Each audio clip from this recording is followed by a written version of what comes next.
रजत, आज वीडियो बीच में रुक गया था ये। हेलो। मेरी आवाज आ रही है बेटा? अनुराग, प्रियदर्शन, विशाल राज, रावण,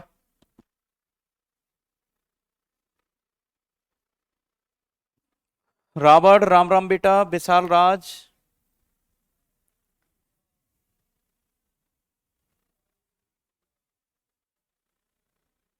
अनुराग, प्रियदर्शन, कनक, कनक कनकते सौगुनी मादकता अधिकाय, जो खाए पछताए, कनक सो जो पाए पछताए, अमायस, दिव्यांशी पांडे, शुभम कुमार, पवन, विशाल प्रजापति।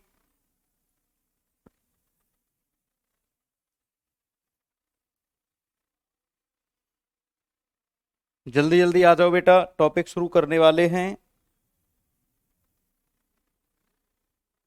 प्रवीण सर का चेला है कोई? पेट चेला, पेट। अक्की तोमर, अभिजीत कुमार, गुड मॉर्निंग विशाल प्रजापति, प्रांशी वर्मा, कुसुम यादव, जायद मनसद, विशाल बाबू, मुकेश तिवारिया, रावण, गुलशन, मुकेश तिवरिया, रवि रॉय, विशाल बाबू, संदीप सरोज, संगीता, असरार अंसारी, राकेश रॉय। रावण ज्यादा फुदक रहा। खली कुज्जमा, खली कुज्जमा इज द ओनली स्टूडेंट जो केवल एक बार कमेंट करता है, केवल एक बार कमेंट करता है खली कुज्जमा, उसके बाद कभी कमेंट नहीं करता। खली कुज्जमा is the best student of this class. Sushma Yadav, Abhishek Mehra, एक बार के अलावा दूसरी बार कमेंट नहीं करता खली कुज्जमा, हमारा प्यारा बच्चा। उसको पता है अगर पढ़ेंगे तो एक बार में ही पढ़ लेंगे, नहीं पढ़ेंगे तो कोई बात नहीं, सर तो अपने हैं ही। क्यों खली कुज्जमा बेटा?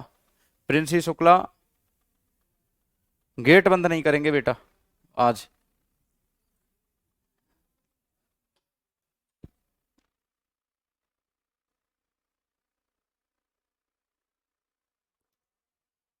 कृष्णा गुप्ता, दीपिका, ममता के आर आई, अभिषेक गौतम। चलो बेटा, भारतीय कृषि के प्रकार, उसमें हम चल रहे हैं आज फसलों के प्रकार।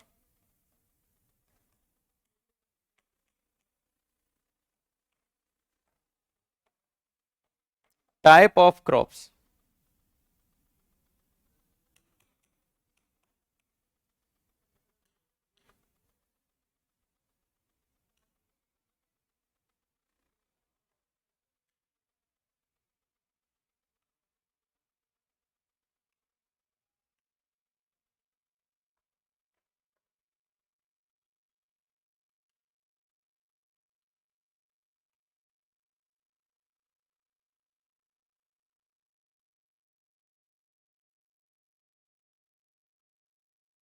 बेटा सबसे पहले आता है मिश्रित कृषि किसे कहते हैं? जब कृषि के साथ पशुपालन किया जाए, जब कृषि के साथ पशुपालन किया जाए, क्या कहते हैं उसको? मिश्रित कृषि कहते हैं।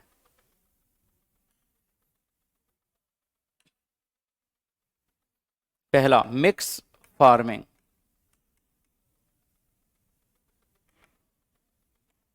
when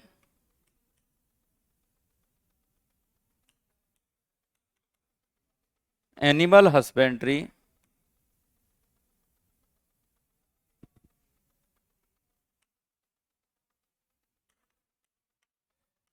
done with agriculture, जब कृषि के साथ पशुपालन किया जाए, जब कृषि के साथ पशुपालन किया जाए उसको क्या कहेंगे? मिश्रित कृषि कहते हैं।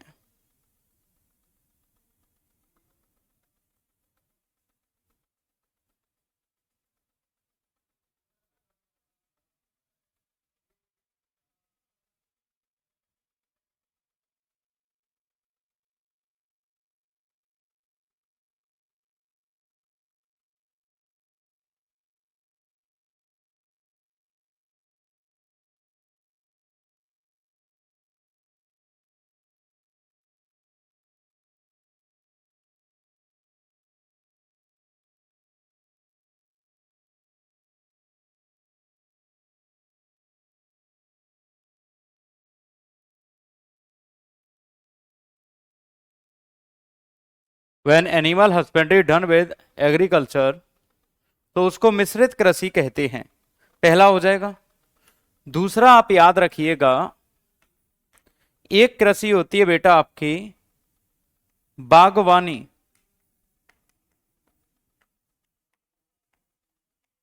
हॉर्टिकल्चर, है ना। और बागवानी में आते हैं आपके फल और सब्जी, सभी प्रकार के फल, सब्जी, मेवा, मतलब fruit, vegetable and dry fruits. एक आता है आपका बागानी कृषि।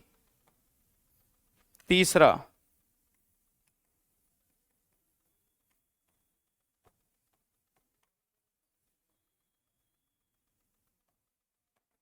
Gardening agriculture. जो बागानों में की जाती है खेती उसको कहते हैं, जैसे चाय और कॉफी। सीधा पूछेगा पेपर में, निम्न में से कौन सा बागवानी है, निम्न में से कौन सा बागानी है, याद रखना। इसको एक बार जल्दी से बताइए, लिख लिया हो तो आपने।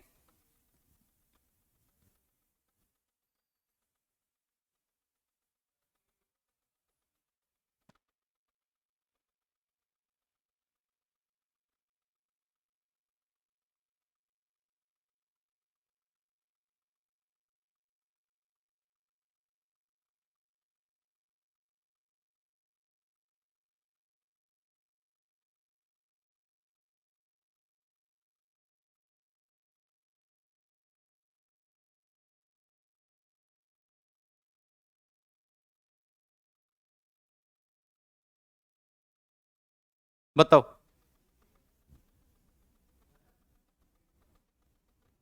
हो गया बेटा। एक कृषि आती है आपकी चौथी, वाणिज्यिक कृषि।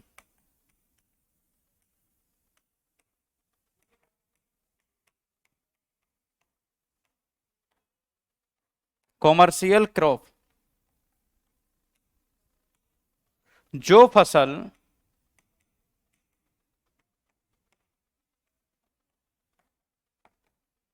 व्यापार के लिए उगाई जाए। द फार्मिंग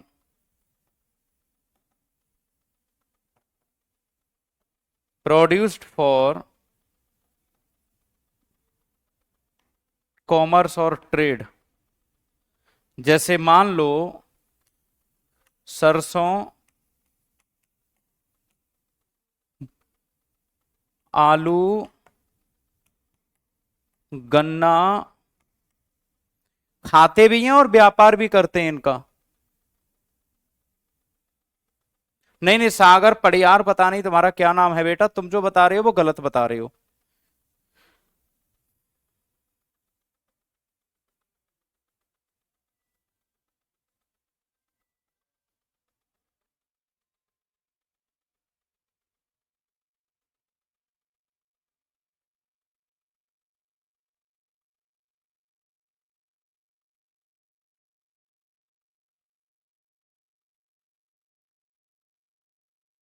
5वां, नगदी फसल।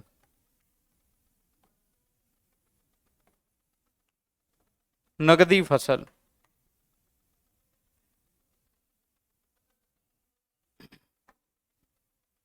नगदी फसल, कैश क्रॉप्स।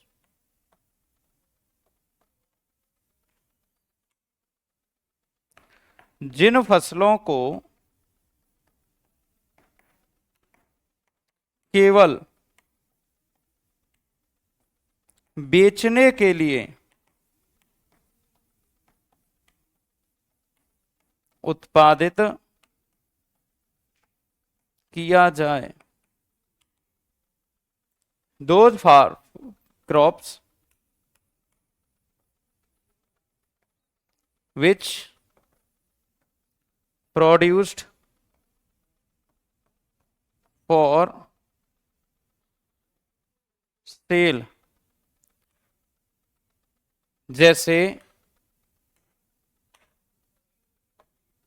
कपास, जूट,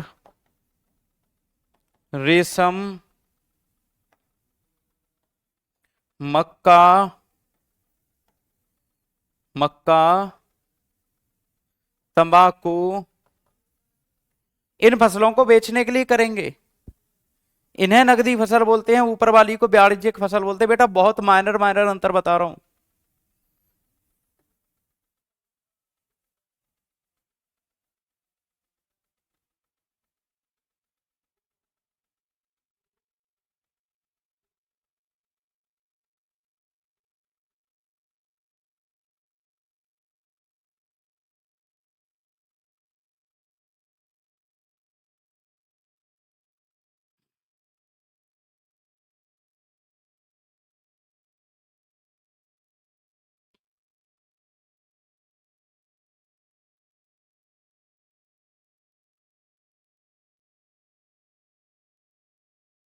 गेहूं तो खाद्यान्न फसल में आएगा ना बेटा, खाद्यान्न फसल में। मतलब एम के खान जो मुझसे पढ़ रहा है बेटा, तुझे मेरा नाम नहीं पता? थोड़ा बहुत घर में यूज करते हैं उसको कहते हैं बेटा वाणिज्यिक, और बिल्कुल भी घर में प्रयोग ना किया जाए। बेटा फ्लावर्स किस में आएंगे? फ्लावर्स आपके बागवानी में आएंगे, बागवानी में फल सब्जी फल फूल बागवानी में आएंगे। खाने में मक्का को यूज कहां करते हैं? मेरे पशुओं के लिए यूज होती है मक्का। अब करने के लिए कुछ भी कर लो, शुगर खाते हैं मक्का को।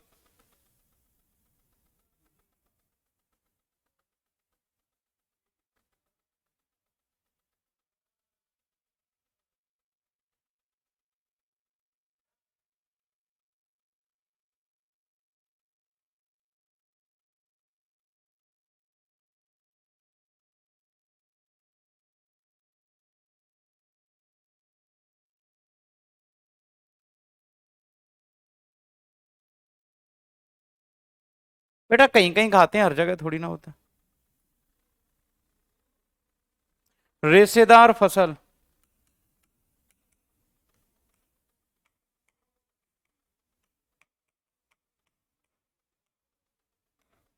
फाइबरियस क्रॉप। बेटा वो कंटेंट दे के जा रहा हूं आपको कि आप जीवन भर जब भी कहीं पढ़ोगे, जब जब याद करोगे कि हमारे अरुण सर ने हमें क्या कंटेंट दिया था, ज्योग्राफी का या फिर जीके का, स्टैटिक जीके का। आप विश्वास करो, इट मे बी पॉसिबल कि मेरे शब्द आपको बुरे लग जाते हों, कोई कोई शब्द आप लोगों को इतना परेशान करता हो कि हमसे ऐसे क्यों बोलता है, लेकिन वो कंटेंट दे के जा रहा हूं आपको जो कि आप लोग जब भी पढ़ोगे, कहीं भी पढ़ोगे, वहां पर याद करोगे कि ये तो उस आदमी ने यूं ही समझा दिया था।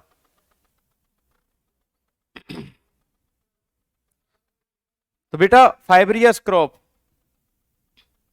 कपास, जूट,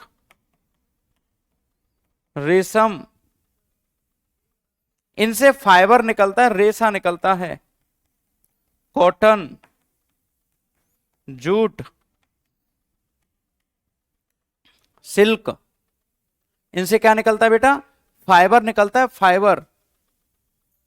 इनसे फाइबर निकलता है, इसलिए इनको कौन सी फसल कहते हैं? रेशेदार फसल कहते हैं, रेशेदार। बात समझ में आ रही है या फिर नहीं? इन्हें रेशेदार फसल कहते हैं।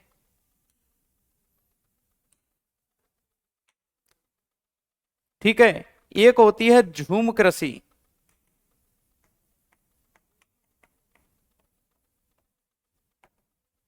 झूमिंग एग्रीकल्चर, झूमिंग एग्रीकल्चर।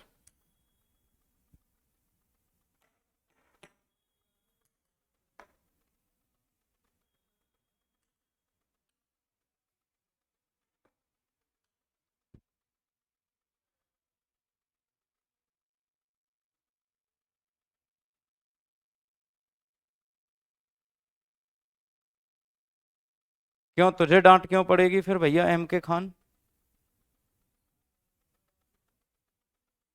तुझे मेरा नाम नहीं पता? पिछले 3 महीने से पढ़ रहा है, तुझे मेरा नाम नहीं पता?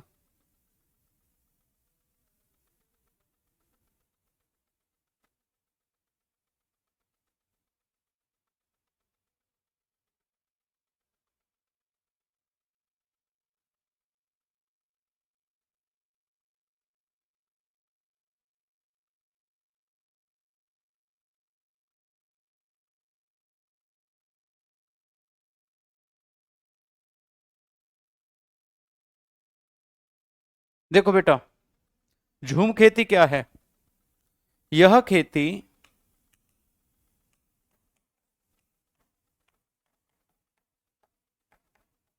आदिवासी जनजाति करती हैं।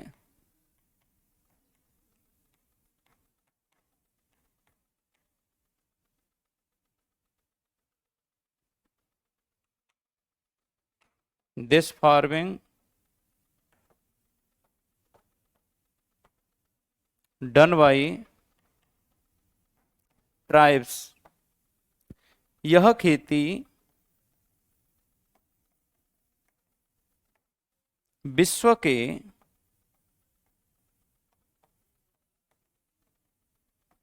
उन स्थानों पर होती है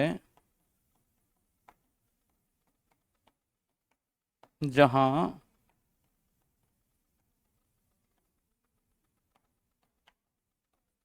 जंगल अधिक हैं।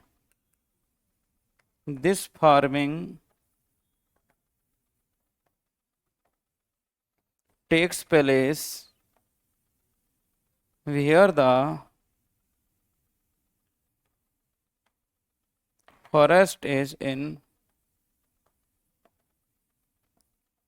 high amount।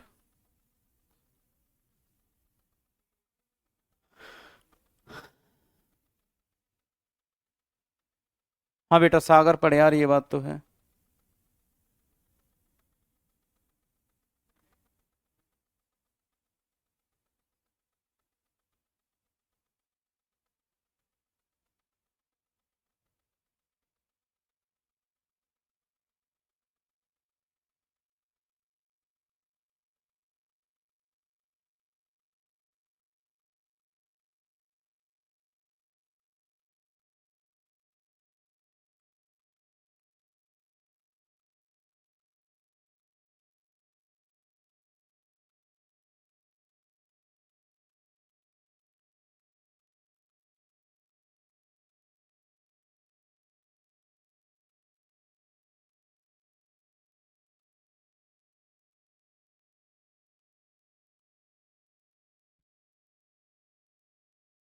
अभी दूंगा एग्जाम्पल, यहां तक लिख लो, जैसे ही बता देना, क्योंकि अभी इसमें और आएगा बेटा। जड़ी बूटी किसमें आएंगी? झाड़ झकोड़े होते हैं, जड़ी बूटी क्या होती है?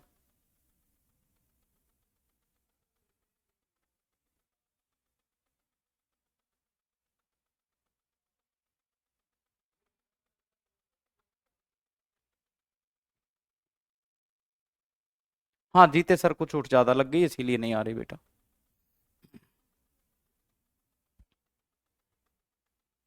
हो गया।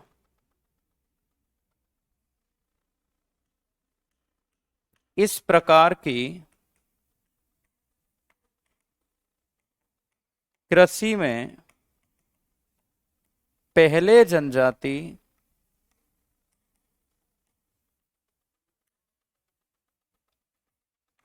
वनों को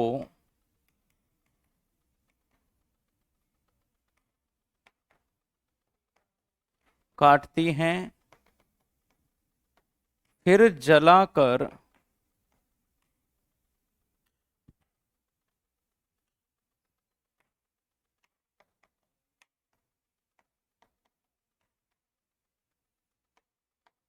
खेती करती हैं। फिर जलाकर क्या करती हैं? खेती।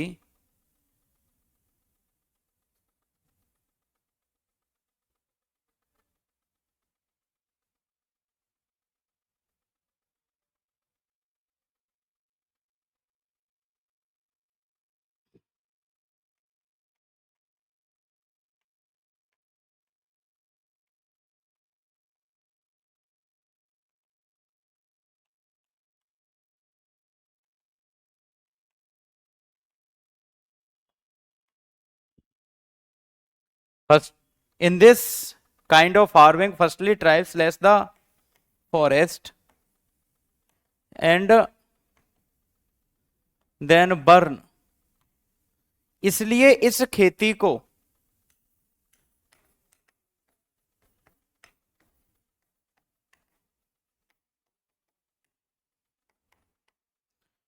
कर्तन और दहन कृषि भी कहते हैं।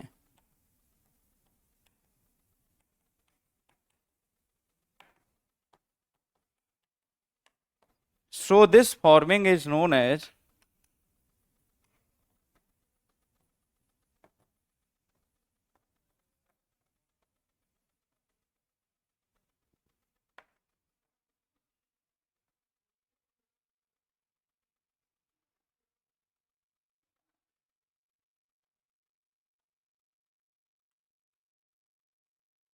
slash and burn agriculture.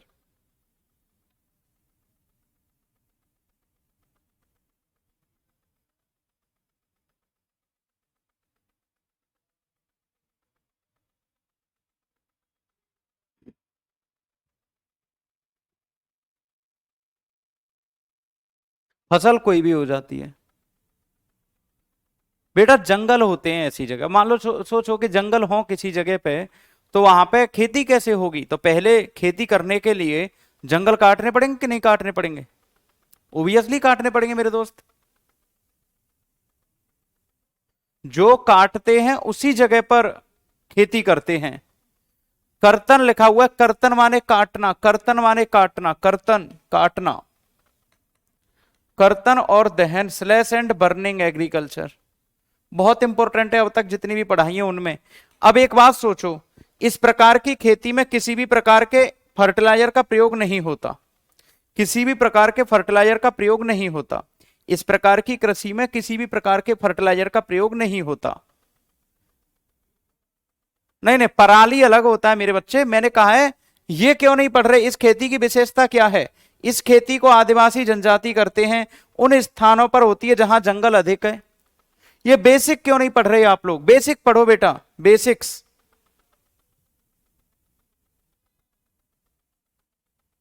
हर एक वस्तु के कुछ बेसिक्स होते हैं, उन बेसिक्स को पढ़िए।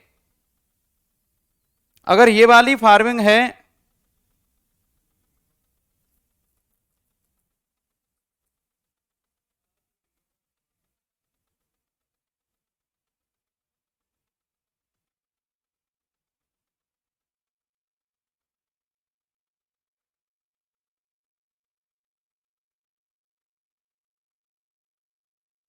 ठीक है। अब देखो भैया, जब एक स्थान की उर्वरक क्षमता समाप्त हो जाती है, तब जनजाति दूसरे स्थान पर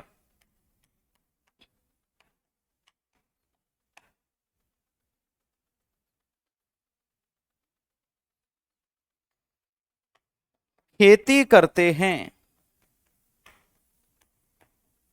इसलिए इस कृषि को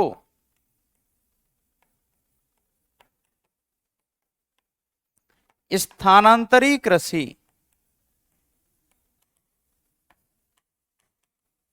भी कहते हैं।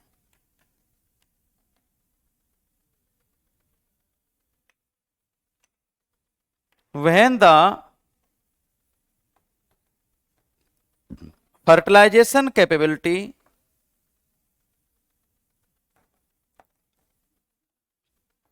of land ended,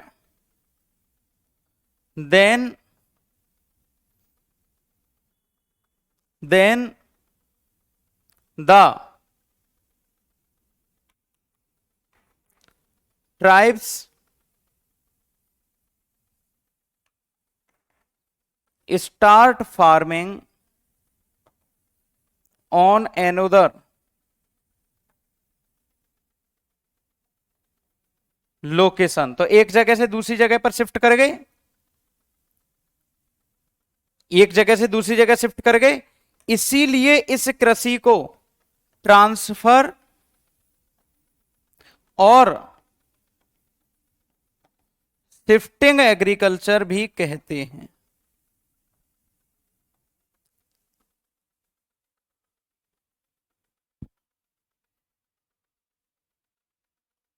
बेटा जनजाति, इनके पास जगह नहीं है, ये उगाएं कहां, जाएं कहां? ये पर्यावरण के लिए नुकसानदायक खेती है, इससे पर्यावरण को लाभ नहीं होता, पेड़ों को काटने के बाद और करते हैं ये।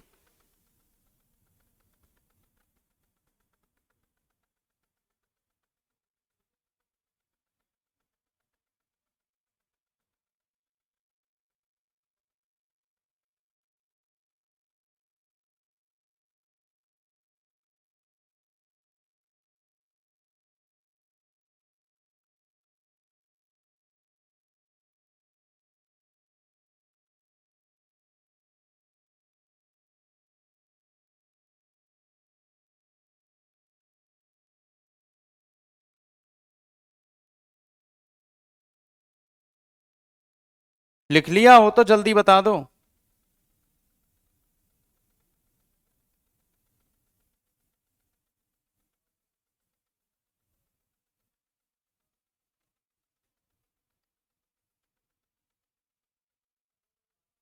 हो गया।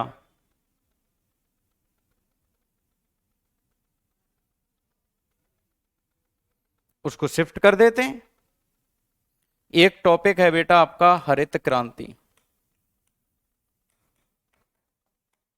हरित क्रांति।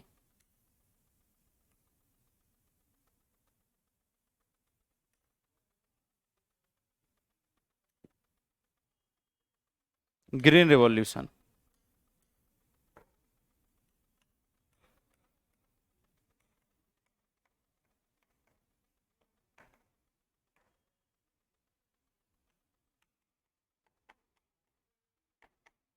हरित क्रांति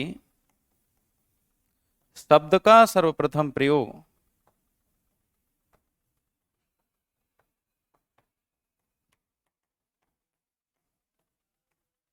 विलियम गेड ने किया। ग्रीन रेवोल्यूशन वर्ड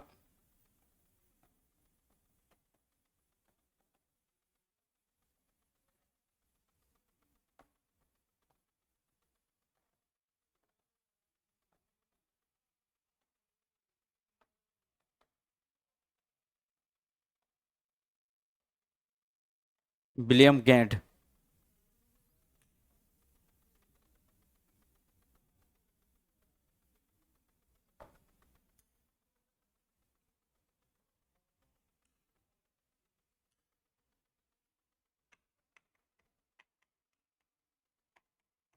किंतु हरित क्रांति का जनक, father of green revolution, Norman E Borlaug.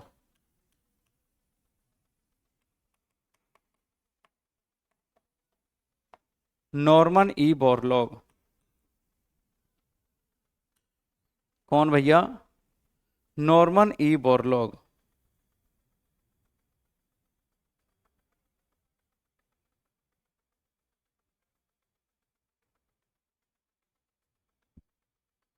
Norman E Borlaug.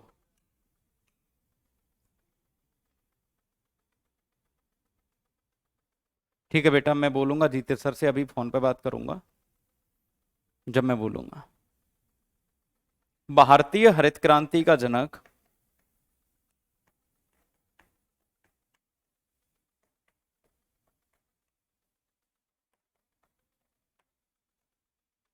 Father of Indian green revolution,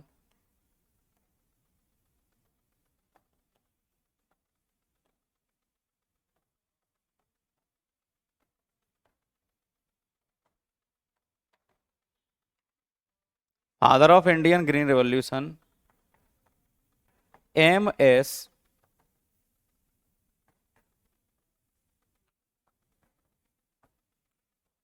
Swaminathan. यहां तक लिखो, फिर आपको समझाता हूं थोड़ा सा।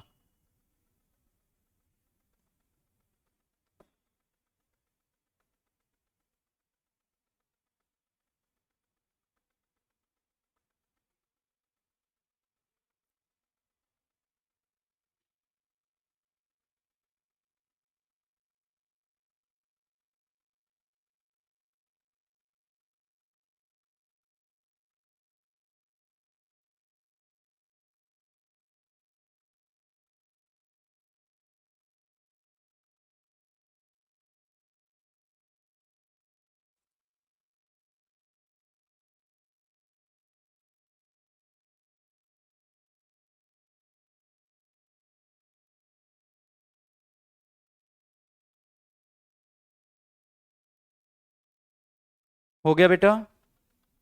देखो भाई, हुआ क्या था, 1965 में इंडिया और पाकिस्तान का युद्ध हुआ था।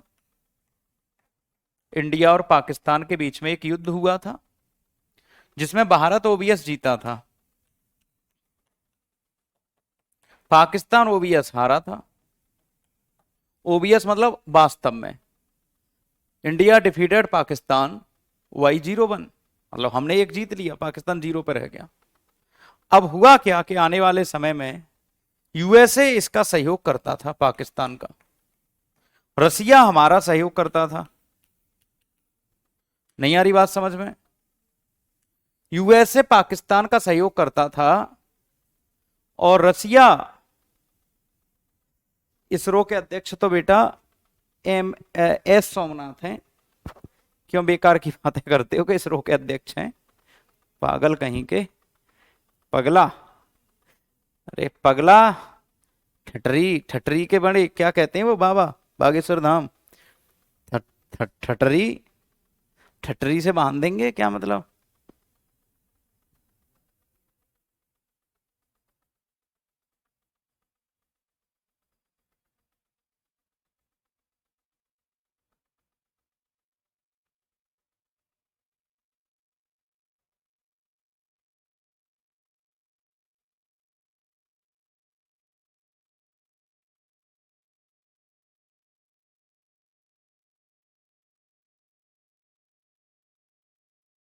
ठीक है, हाँ पूछो भैया, डाउट पूछो मुकेश। तो यहां पर क्या हुआ कि पाकिस्तान जब हार गया तो हमारे यहां गेहूं यूएसए से आते थे। यूएसए इतना बेशर्म कंट्री है, किस यूएसए का एक जहाज गेहूं का इंडिया के मुंबई पोर्ट पर खड़ा हुआ था। यूएसए ने इंडिया को धमकी दी थी कि अगर आपने पाकिस्तान के साथ युद्ध बंद नहीं किया तो हम गेहूं नहीं देंगे। लेकिन लाल बहादुर शास्त्री ने कह दिया, एक चवन्नी भर गेहूं मत दो, पाकिस्तान को तो पीटेंगे। और पाकिस्तान को पीटा इंडिया ने, भरपूर पीटा, जबरदस्त भयंकर तरीके से पीटा।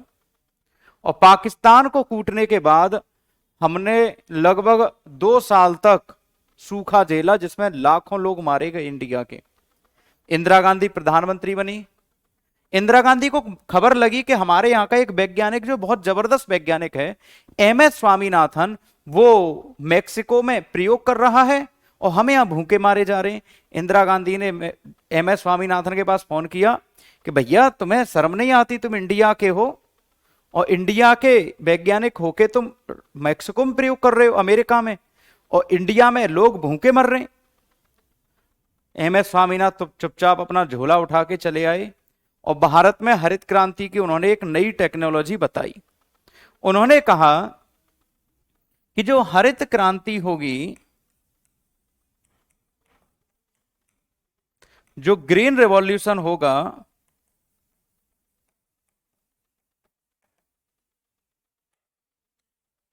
इस ग्रीन रेवोल्यूशन में, इस ग्रीन रेवोल्यूशन में रासायनिक खादों का प्रयोग होगा, केमिकल फर्टिलाइजर।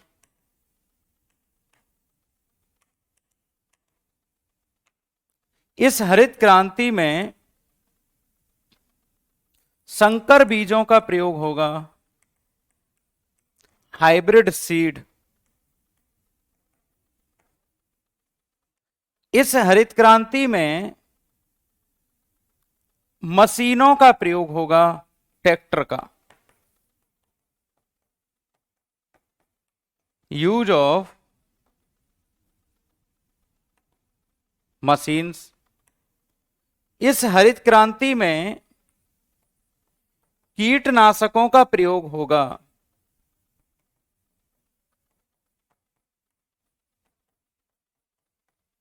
कीटनाशकों का प्रयोग होगा। बात समझ में आ रही है? कीटनाशकों का प्रयोग होगा हरित क्रांति में, यूज ऑफ पेस्टिसाइड।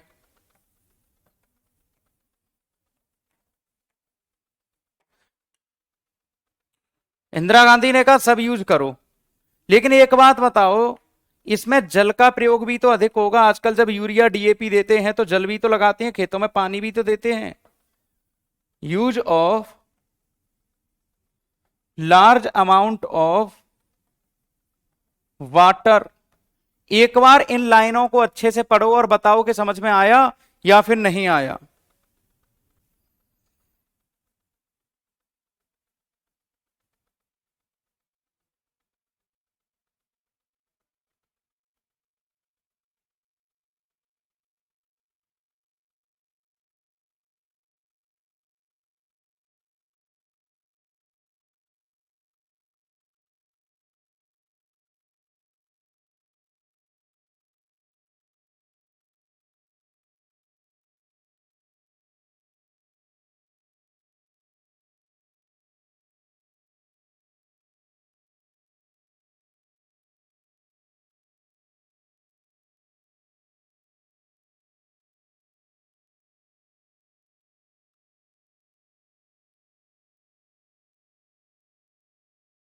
जेल हो जाएगी उनके माता पिता को, उन बच्चों को जेल नहीं होगी, लेकिन उनके माता पिता को जेल हो जाएगी अगर 16 साल से कम उम्र के बालकों ने फोन चला लिया तो, सोशल मीडिया यूज कर ली तो ये हरित क्रांति वहां पर प्रयोग, वहां पर सक्सेस होगी जहां जल अधिक होगा। क्या होगा अधिक? जल अधिक होगा। ये सस्ते आते हैं या महंगे आते हैं?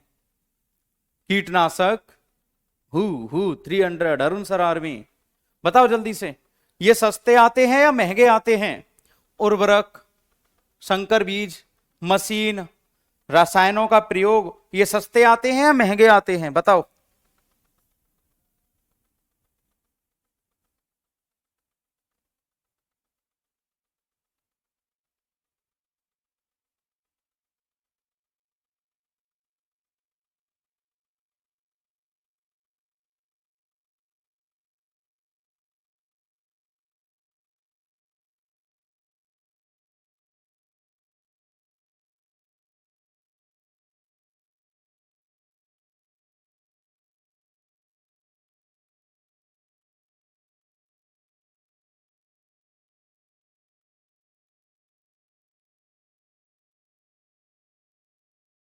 महंगे आते हैं। तो ऐसे स्थान जहां पर जल की मात्रा अधिक है, जहां के किसान पैसे वाले हैं, वहीं तो ये क्रांति सक्सेस होगी। ऐसे स्थान जहां जल की मात्रा अधिक है, हरित क्रांति भारत में केवल उन स्थानों पर सफल हुई जहां जल अधिक व किसान धनवान थे। Green revolution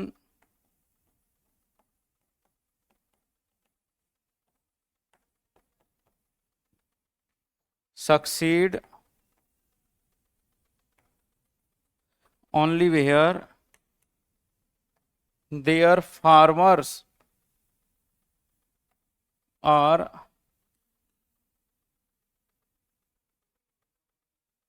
rich and water resources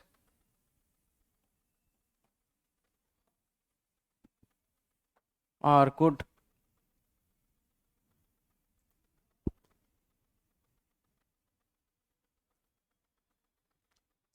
water resources are good, ये किस किस के समझ में आ गया एक बार जल्दी से बताइए। We are the member of Arun sir army.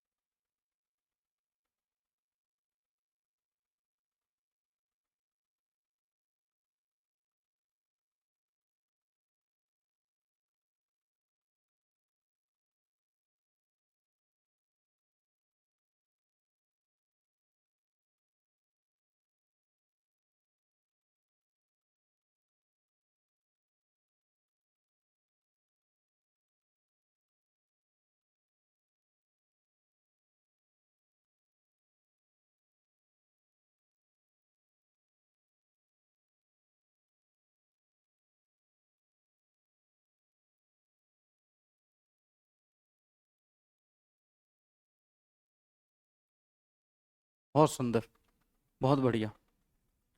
अब एक बात बताओ, ये जो पेस्टिसाइड्स हैं, कीटनाशक हैं, उर्वरक हैं, इनसे पर्यावरण को नुकसान होता है या फायदा होता है? Urea, DAP, pesticide. हाँ बेटा प्रिंस शुक्ला, ऑस्ट्रेलिया में ऐसा हो गया है, इंडिया में ऐसा कुछ नहीं हुआ, इसलिए तुम भरपूर चला, फेसबुक चला, मैसेंजर चला, इंस्टाग्राम चला, व्हाट्सएप चला, जो भी तेरे पास हो वो सब चला। क्यों बार बार कमेंट करके बच्चों के नुकसान करवा रहा है? बेटा आज मन से पढ़ा रहा हूं तो पढ़ा लेने दे नालायक, क्यों डिस्टरबेंस क्रिएट कर रहा है? बच्चों बताओ इसके साथ क्या किया जाए?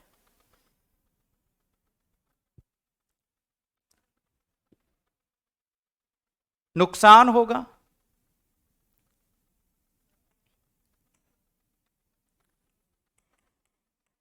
हरित क्रांति से पर्यावरण पर विपरीत प्रभाव हुआ। पर्यावरण को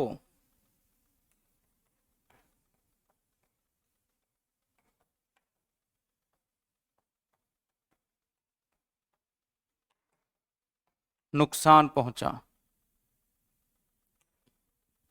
पर्यावरण को नुकसान पहुंचा।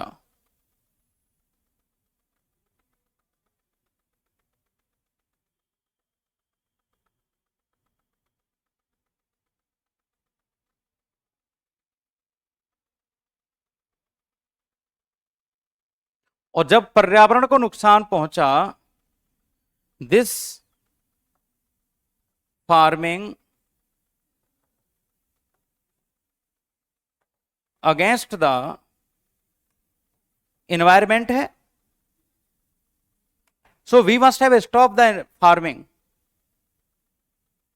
अच्छा सोना कह रही है आज आ पाई हूं लाइव क्लास में, इतने दिनों से कहां थी बेटी?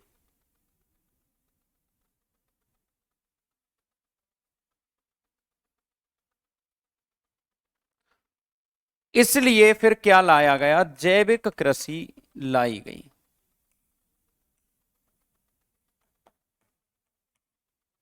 क्या लाई गई बेटा? जैविक कृषि लाई गई।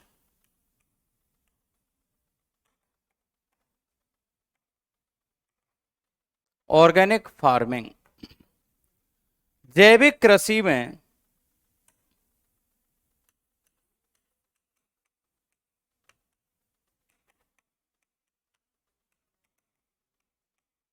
रसायन, कीटनाशकों का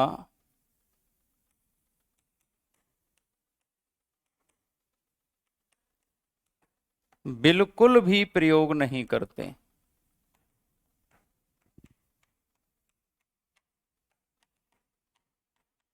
बिल्कुल भी प्रयोग नहीं करते। Restrictions on chemical pesticides and hybrid seed. फिर कहेंगे गुरुजी इसमें क्या प्रयोग करते हैं? जैविक खाद का।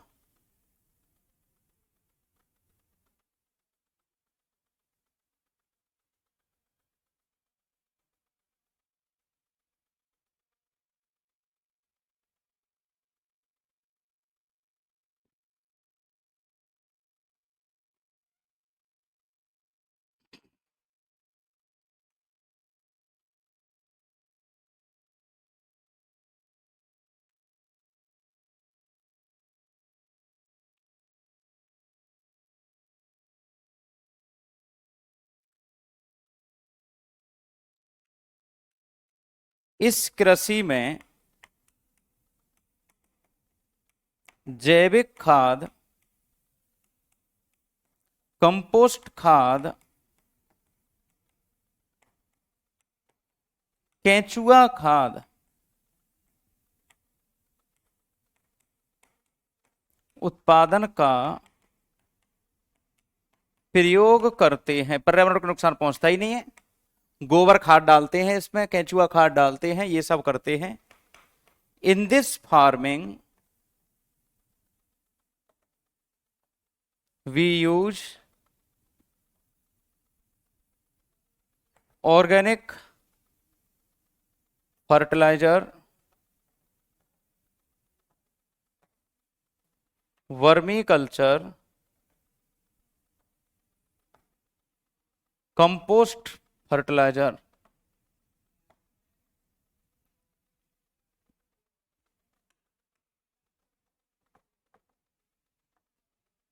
भारत का पहला जैविक राज्य सिक्किम है। जो 100% जैविक खेती करता है वो कौन है? सिक्किम।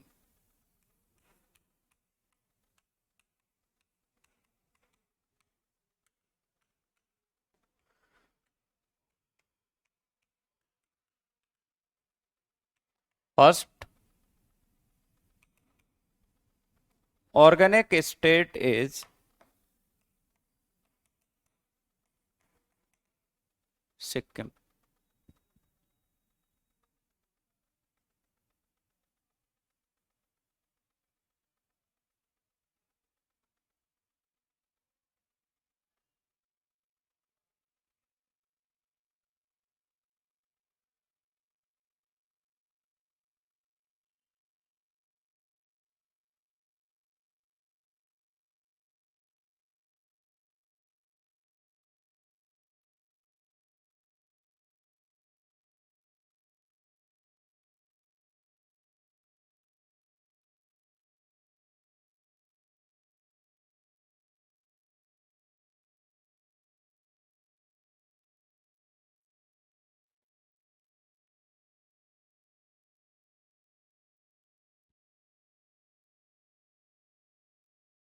बेटा ऑर्गेनिक फार्मिंग नहीं होती, वेजिटेशंस आजकल आप यूरिया वगैरह का प्रयोग करके खा रहे हो, तभी तो आप अदरक की तरह कहीं से भी मोटे हो जाते हो। इतने ज्यादा गोरे गोरे लोग कहाँ से आ रहे हैं इंडिया में, सोचिए, सब यूरिया का असर है। कहीं से कोई भी अंग शरीर का ऐसे कभी निकल रहा है, कभी यहाँ भाग रहा है, कभी ये फूट रहा है, कभी गाल से मोटे, कभी गर्दन से मोटे, कभी कोई अंग मोटा, कभी कोई अंग पतला। इरिटेशन, चिड़न, जलन, सर दर्द, बदन दर्द, ये सब किसकी वजह से होते हैं? ये सब ऑर्गेनिक फार्मिंग की वजह से। दूध वगैरह भी जो भैंसों से निकाला जाता है उसमें